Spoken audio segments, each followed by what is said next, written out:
Assalamualaikum warahmatullahi wabarakatuh. Gimana kabar semuanya teman-teman di kelas 6?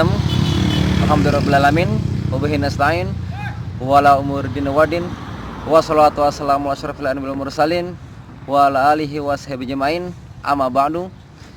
Tidak lupa selalu kita panjatkan rasa syukur kita kepada Allah Subhanahu wa taala yang hingga saat ini kita masih diberikan segala nikmatnya sehingga kita dapat melaksanakan aktivitas kita sehari-hari. Dan tidak lupa pula salawat serta salam kita haturkan kepada Nabi besar kita Muhammad SAW beserta keluarga sahabat-sahabat beliau. Baik teman-teman di kelas 6, sebelum kita mulai pembelajaran kita pada hari ini, alangkah baiknya jika kita awali pembelajaran kita dengan bersama membaca basmalah. Bismillahirrahmanirrahim.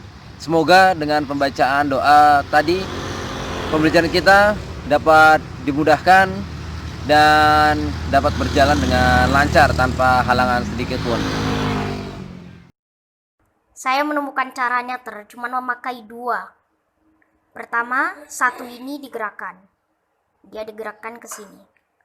Satu laginya kita ambil. Nah, kita taruhnya di sini. Boom, ikannya lihat ke sana. Ini yang tiga. Kan tadi dua batang, sekarang saya yang ketiga. Pertama ini, kita gerakkan ke atas ini. Lalu yang kedua yang ini, naikkan ke atas sini. Lalu yang tiga, yang ini, bagaimana itu? Oh, di sini, gerakkan ke atas sini. Tada! Assalamualaikum, saya Tania dari Ibnu Rus. Hari ini saya akan mengerjakan tugas BK. Bagaimana cara mengubah posisi ikan dalam 3 langkah? 1, 2,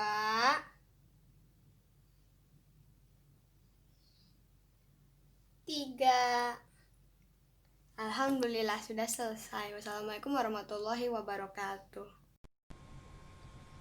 Oke, baik teman-teman di kelas 6. Hari ini kita akan melanjutkan materi kita tentang gender. Namun sebelum itu kita akan review sedikit tentang materi kita minggu lalu. Oke, minggu lalu kita sudah belajar tentang tanggung jawab. Ya, tanggung jawab merupakan kesadaran individu akan tingkah laku atau perbuatannya yang disengaja ataupun tidak. Nah, tanggung jawab tersebut merupakan ciri manusia yang beradab. Nah, kemudian pribadi mandiri merupakan pribadi yang mampu merencanakan dan bertanggung jawab atas segala keputusan yang diambil. Jadi singkatnya adalah mandiri merupakan sikap untuk melakukan perbuatan yang dapat dipertanggungjawabkan. Nah, dua hal tersebut tentunya harus ada dalam diri kita dan keduanya akan selalu beriringan. Ya, ketika nanti kita sudah masuk ke dunia kerja, kedua hal tersebut pasti mau tidak mau harus ada dalam diri kita. Oke, baik teman-teman kelas 6, hari ini kita akan lanjutkan materi kita tentang gender.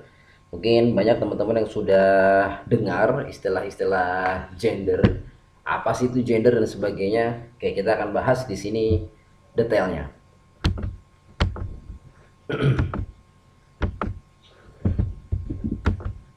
Oke, berikut ini penjelasannya. Gender berasal dari kata genus, tipe atau jenis, ya, yang artinya ciri-ciri peran dan tanggung jawab yang dibebankan pada perempuan dan laki-laki. Nah, di sini teman-teman bisa dilihat peran dan tanggung jawab yang dibebankan pada perempuan dan laki-laki. Nanti kita akan bahas bedanya seperti apa ya pada slide berikutnya. Oke, apa itu gender? Kalau tadi itu asal katanya, ya. Sekarang pengertian gender merupakan pandangan tentang perbedaan peran dan status antara laki-laki dan perempuan yang merupakan hasil lingkungan sosial budaya atau yang lainnya yang dapat berubah sesuai dengan perkembangan zaman. Jadi gender ini tuh adalah pandangan perbedaan peran antara laki-laki dan perempuan, yang mana peran tersebut merupakan hasil bentukan dari lingkungan sosial atau lingkungan yang ada di sekitar kita. Maka jadilah peran laki-laki dan peran perempuan. Seperti itu. Oke, berikutnya contohnya seperti apa? Nah, kita lihat pekerjaan masak, mengurus anak, mencuci selalu disebutkan sebagai pekerjaan perempuan, ya, atau identik pekerjaan rumah tangga dengan pekerjaan perempuan. Apakah ini benar?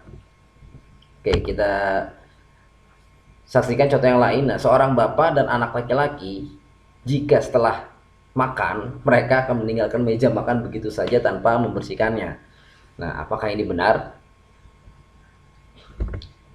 Oke, contoh di atas kurang tepat, ya. Maksud kurang tepat di sini adalah peran di atas bisa dikerjakan oleh laki-laki dan perempuan.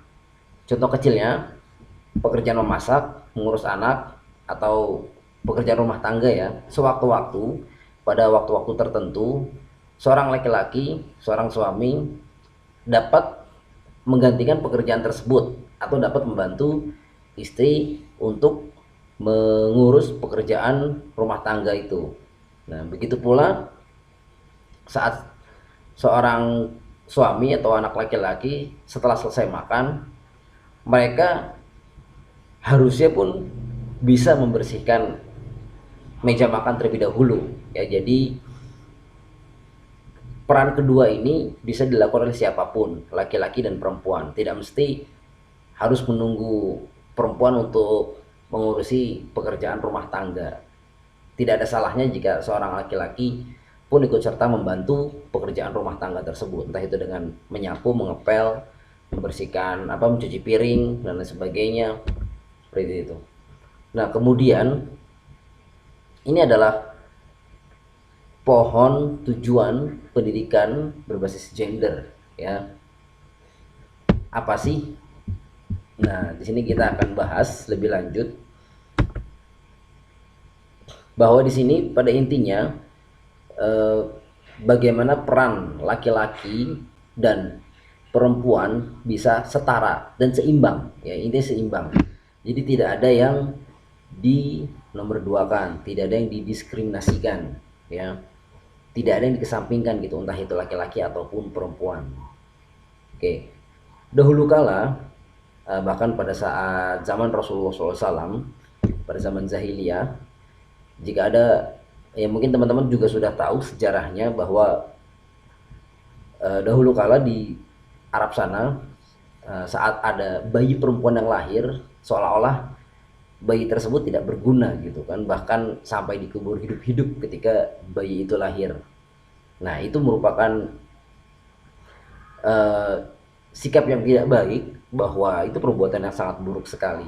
Di situ tergambar bahwa jika ada bayi perempuan yang lahir seolah-olah tidak berguna gitu, jadi dikuburkan saja gitu, seperti itu. Padahal tidak seperti itu.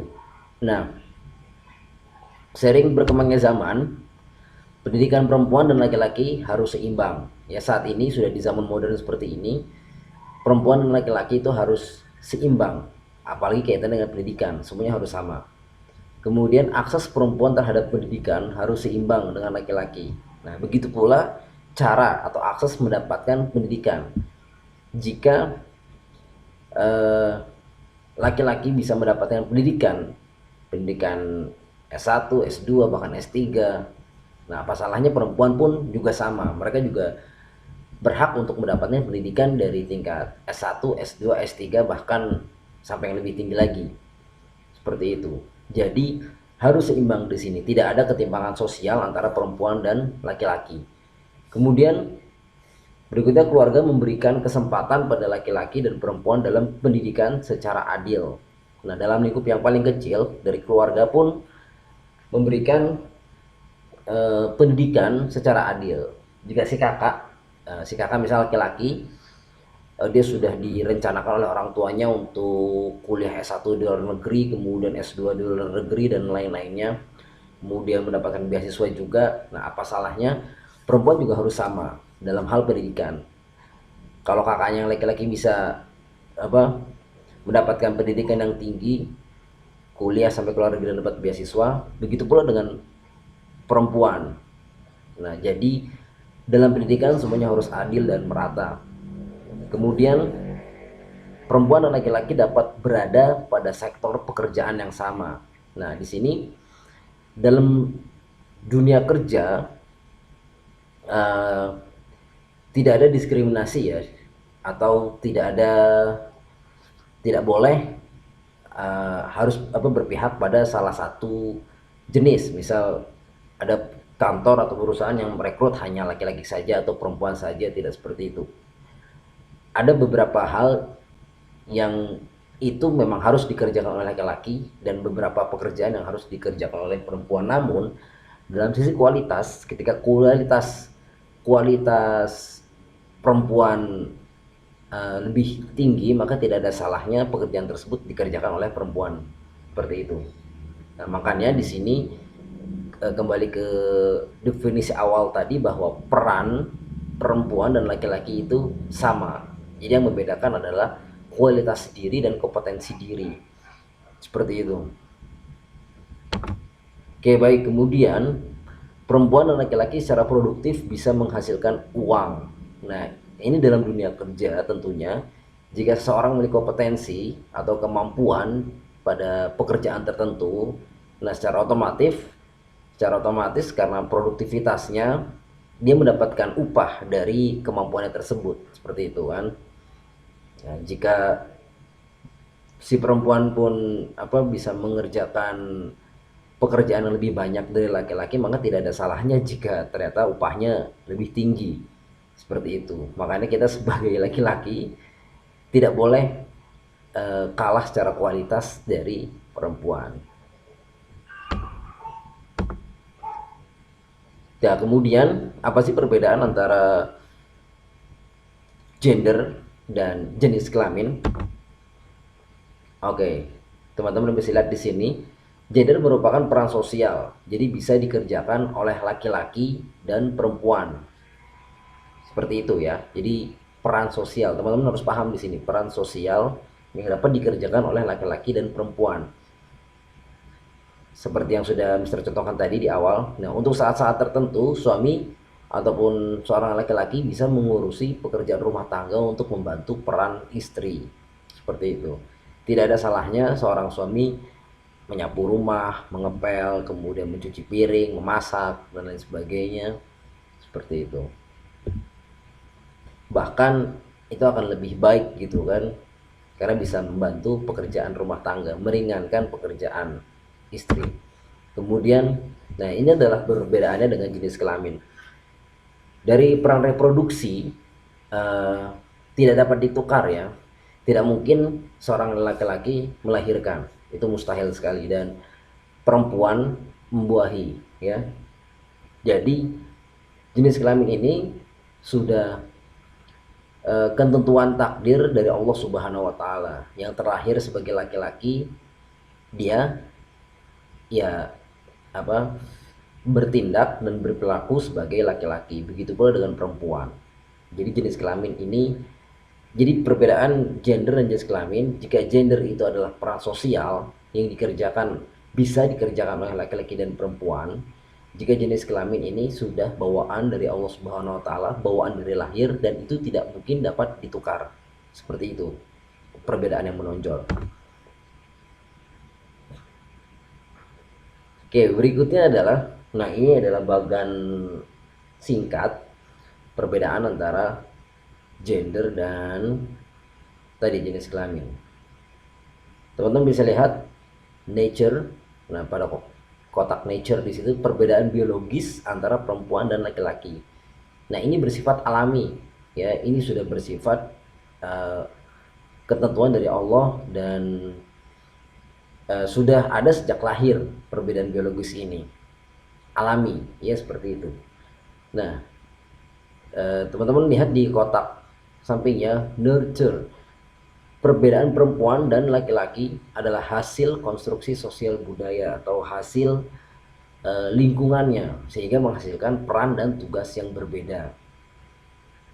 Jadi gender ini merupakan bentukan agama, budaya, dan sewaktu-waktu dapat berubah-ubah karena ia merupakan peran sosial yang dapat dikerjakan oleh laki-laki dan perempuan, sehingga timbullah sifat feminin dan maskulin seperti itu.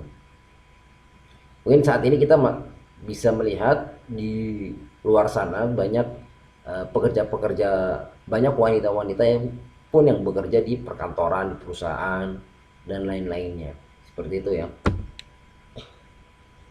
Ya oke, sampai sini pertemuan kita pada hari ini. Ada pertanyaan? Baik, alhamdulillah. Demikianlah tadi materi yang sudah Mister sampaikan. Semoga apa yang kita pelajari hari ini dapat bermanfaat untuk kita semua. Apabila ada hal-hal yang ingin didiskusikan atau ditanyakan, teman-teman bisa komentar di kolom komen pada aplikasi Al-Mumtazah. Kurang lebihnya Mister mohon maaf. Sampai bertemu di minggu depan. Wassalamualaikum warahmatullahi wabarakatuh.